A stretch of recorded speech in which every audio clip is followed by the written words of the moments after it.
Island Times News Update. Nelson Van Leer is the new city manager in Atlantic Beach. Jacksonville Beach takes the next step toward its downtown makeover, and the community gets set to once again deck the chairs.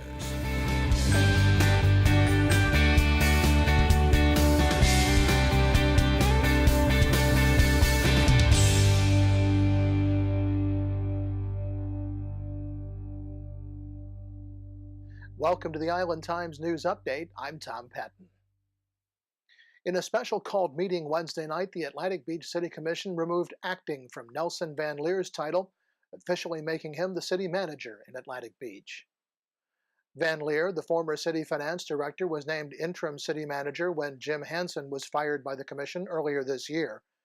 He was one of two finalists for the position following a nationwide search. After making a motion to hire Van Leer, Commissioner Jonathan Doherty said he felt like Van Leer had earned the right to have the job on a permanent basis. Those sentiments were echoed by Commissioner Jimmy Hill, who said after some initial reservations about hiring a candidate who was less qualified on paper for the job, he felt Van Leer's experience as finance director would be an asset to the city. We have an opportunity to have a chief operating officer, or an administrative officer, or city manager, which is the same type of thing, who has the depth that he has with the finance, and that we're in the condition that we're in financially. So I'd like to say the same thing. I will say this about the several of the other candidates were very qualified. I think the finalist, the second finalist, was qualified to do this job. I don't want to say he wasn't. I think that we all realized that we'd found a decent candidate. I just think that what we had hidden in the finance department of our city was a future leader.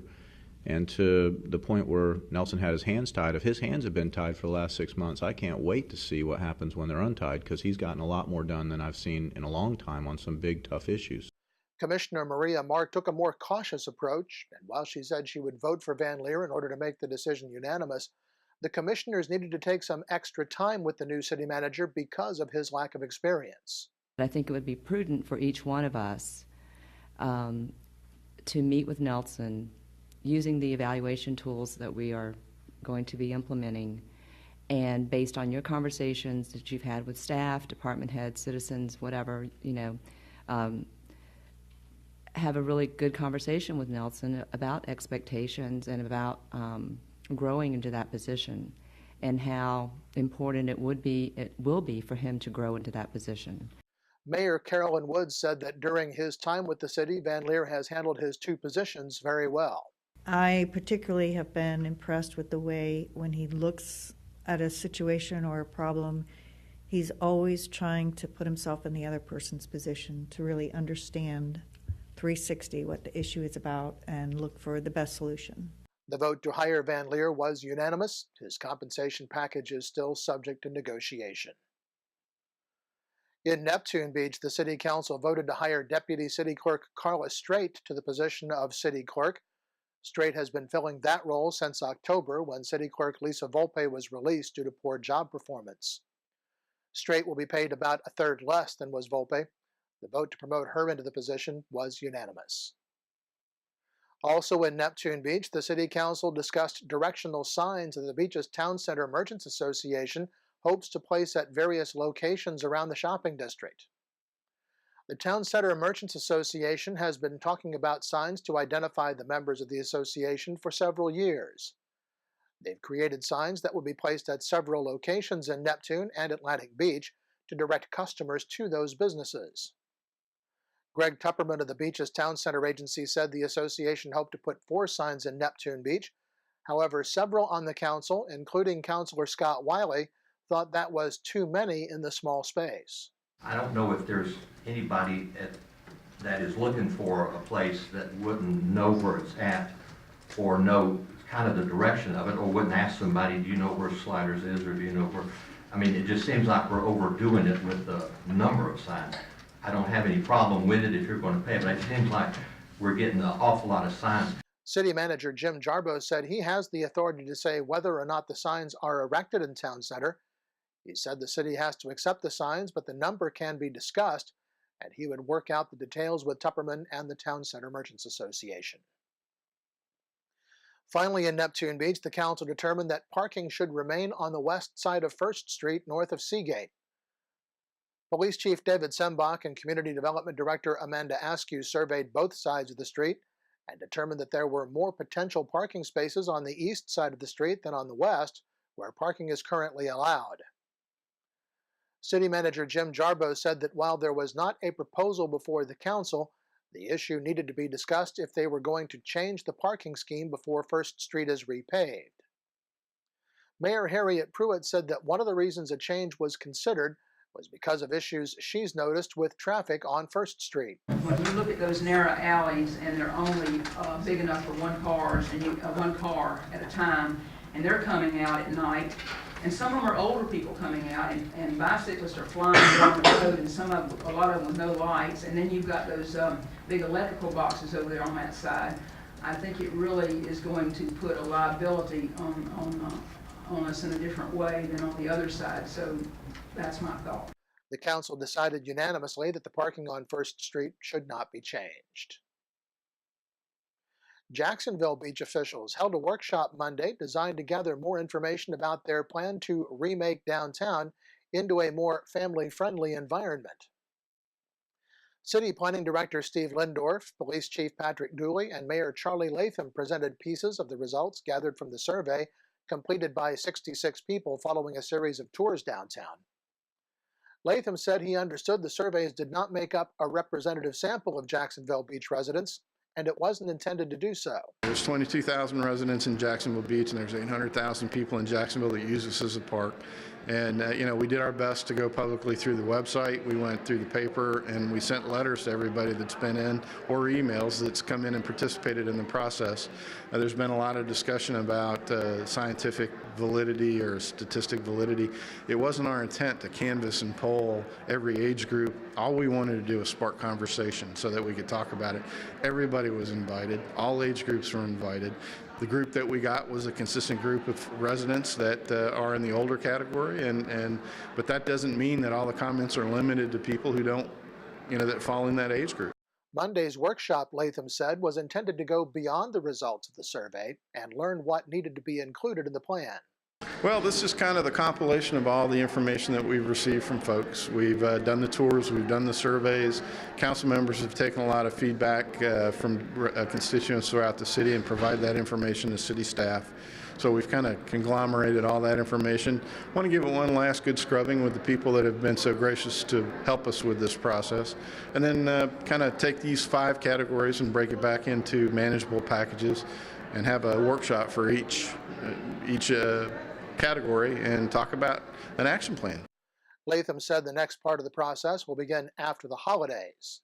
And then it's my ambition and goal to knock out at least one every few weeks. So, depending on what our city council schedule looks like and our agenda schedule looks like, I'd like to see us every few weeks anyway, knock out another category until we're done.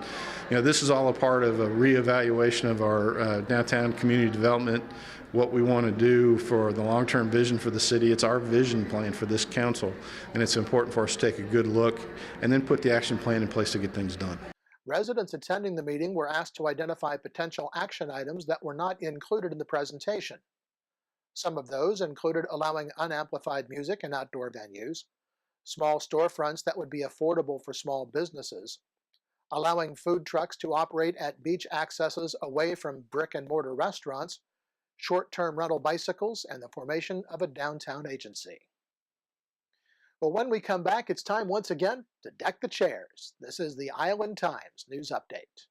Beaches Academy Child Care Center in Jacksonville Beach has been offering affordable, loving child care to families in the Beaches communities for 35 years. Conveniently located on Penman Road, Beaches Academy offers care for children from infants through preschool, with programs that encourage learning and outdoor play. Our affordable tuition means families can get quality child care at a price that fits their budget. Contact Beaches Academy at 246-3885 and schedule a tour of our center. Beaches Academy, the child always comes first. Charlie's Tropic Heating and Air Conditioning in Atlantic Beach offers a full range of residential and commercial heating and air conditioning services, from new installation to replacement and remodeling. Charlie's Tropic Heating and Air Conditioning can keep your home comfortable year-round, and they offer preventive maintenance contracts to keep your system running at peak efficiency.